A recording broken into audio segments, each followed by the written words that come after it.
تخيلوا لوهلة أن الصراع الذي يحبس أنفاس العالم بين ميسي بقميص التانجو ولامين يامال بموهبته الإسبانية الفذة لن يحسم في البرنابيو ولا في لوسيل، بل في قلب الرباط وعلى أرضية ملعب الأمير مولاي عبد الله الجديد.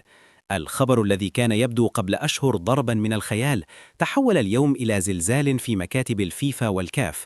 فبينما كان الجميع ينتظر الإعلان عن قطر أو ميامي كوجهة لموقعة الفيناليسيما، دخل المغرب السباق من الباب الكبير، فارضا نفسه كمسرح عالمي لا يمكن تجاهله. لكن هل يجرؤ الاتحاد الإسباني على قبول هذا التحدي فوق أرض الأسود؟ وفي خضم هذا الصخب العالمي هناك قصة أخرى تطبخ على نار هادئة. ياسين بونو، الحارس الذي أوقف الكبار، يبدو أنه اتخذ قراره النهائي، والوجهة هذه المرة ليست ناديا أوروبيا بل حلما قديما كاد أن ينسى. ومن الأرجنتين إلى فرنسا، حيث انفجرت موهبة مغربية جديدة جعلت جماهير تشيلسي تلطم الخدود ندما على تفريطها في هازارد الجديد مقابل ملاليم. استعدوا، لأن ما سنكشفه اليوم ليس مجرد أخبار، بل هو إعادة تشكيل لخارطة الكرة المغربية تحت قيادة الربان الجديد محمد وهبي. البداية من القنبلة التي فجرتها صحيفة آس الإسبانية، والتي أربكت حسابات المنظمين. مباراة الفيناليسيما، ذلك الصدام التاريخي بين بطل أوروبا إسبانيا وبطل كوبا أمريكا الأرجنتين، كانت تسير نحو الدوحة، لكن فجأة تغير كل شيء. التقارير المسربة تؤكد أن هناك فيتو على بعض الوجهات، وهنا ظهر اسم الرباط كخيار منطقي ومبهر. ملعب مولاي عبد الله الذي تحول لتحفة معمارية تضاهي ملاعب المونديال أصبح المرشح الأول لاستضافة هذه الملحمة. الفكرة بحد ذاتها أصابت الإعلام الإسباني بالجنون، فكيف يمكن لا روخا أن يلعب مباراة بهذه الأهمية في بلد ينافسه بشراسة على استضافة نهائي مونديال 2030؟ إنها ليست مجرد مباراة، بل هي استعراض عضلات تنظيمي يقوده المغرب ليثبت أنه جاهز لاحتضان أي حدث عالمي. لكن هذا الصراع التنظيمي ليس سوى قمة جبل الجليد فيما يخص المفاجآت المغربية التي تنتظرنا. بينما يتجادل المسؤولون، هناك رجل واحد في الرياض يشعر أن قلبه ينبض على إيقاع طبول المونومنتال. ياسين بونو، حامي عرين الأسود، بدأ يخطط لرحيل صامت ومفاجئ. الصحافة الأرجنتينية لا تتوقف عن الحديث عن الاتصال السري بين إدارة ريفر بليت ووكيل بونو. الحكاية بدأت كاعتجاب، لكنها تحولت لمشروع انتقال حقيقي مخطط له بعد كأس العالم 2026. بونو لا يبحث عن المال، بل يبحث عن الروح التي افتقدها. يريد أن يختم مسيرته وهو يسمع هتافات الجماهير الأرجنتينية التي طالما عشق لكنتها. تخيلوا بونو بقميص الريفر الأسطوري يواجه عمالقة اللاتينية. إنه سيناريو سينمائي، والجمهور هناك ينتظره كبطل قومي. لكن خلف هذا العشق هناك صفقات مالية معقدة وشروط جزائية قد تجعل هذا الانتقال أصعب مما نتخيل.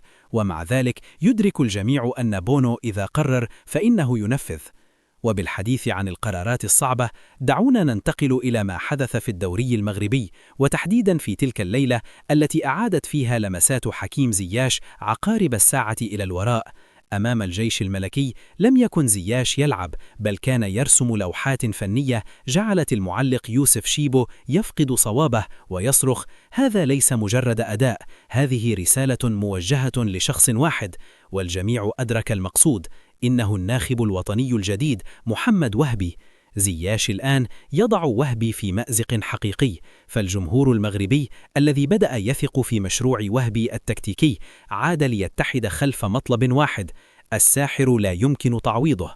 زياش أثبت بلمسة واحدة أن الجودة لا تموت، واضعا محمد وهبي أمام اختبار الشخصية الأول.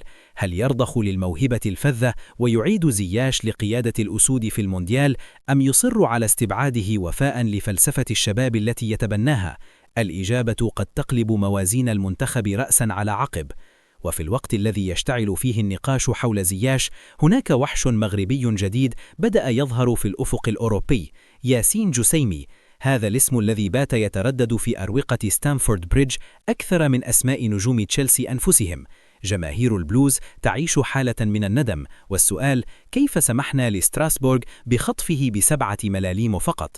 جوسيمي ليس مجرد لاعب موهوب، بل هو استنساخ لنسخة إيدن هازارد، تلك المراوغات في المساحات الضيقة والسرعة الانفجارية. ستراسبورغ قام بحركة ذكية لضمان تطور اللاعب بعيداً عن الضغوط، لكن تألقه الخرافي أجبر الجميع على إعادة الحسابات. الوحش المغربي الجديد لم يعد مجرد مشروع، بل هو واقع يفرض نفسه بقوة، والكل يتساءل: متى سيستدعيه محمد وهبي ليمنحه القميص رقم 10؟ حديث يوسف شيبو لم يكن مجرد عاطفة، بل كشف عما يدور في غرفة قيادة الأسود. هناك صراع خفي بين الحرس القديم والنهج التكتيكي الصارم الذي جاء به محمد وهبي. المدرب الجديد يجد نفسه أمام أصعب اختبار: هل يحافظ على صرامته في اختيار الأسماء الشابة المتطورة بدنياً، أم يرضخ لضغط الموهبة التي أظهرها زياش؟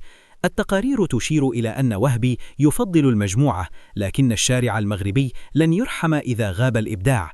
الساعات القادمة قد تشهد قراراً تاريخياً: إما عودة أسطورية للساحر، أم قطيعة نهائية تترك غصة في القلوب. فهل يفتح محمد وهبي صفحة جديدة، أم أن ثورة الشباب لا تترك مكاناً لمن تجاوزوا 30؟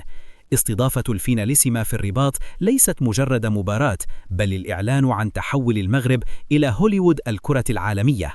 ملعب مولاي عبد الله الجديد ليس مجرد خرسانة، بل رسالة بليغة. عندما يتردد الإسبان في اللعب بالرباط، فهم يخشون الزخم الذي يكتسبه المغرب. نحن نعيش عصراً ذهبياً لا يعترف بالمستحيل، حيث تصبح الرباط هي القبلة التي تتجه إليها أنظار ميسي ويامال وملايين العشاق. هذا التطور هو الذي يجعل لاعبين مثل بونو وجوسيمي وزياش يفتخرون بارتداء القميص الوطني، لأنهم يدركون أنهم جزء من مشروع يتجاوز مجرد ركل الكرة. في النهاية، يبدو أن الكرة المغربية تمر بمنعطف تاريخي لا يقبل القسمة على 2، بين ملاعب عالمية تستعد لاحتضان الأساطير، ومدرب جديد يحاول فرض فلسفته، ومواهب شابة تجبر الأوروبا على التصفيق. نحن أمام مشهد مهيب، لكن السؤال لكم: هل تعتقدون أن عودة زياش هي المفتاح لنجاح محمد وهبي، أم تؤيدون الاعتماد الكلي على الشباب؟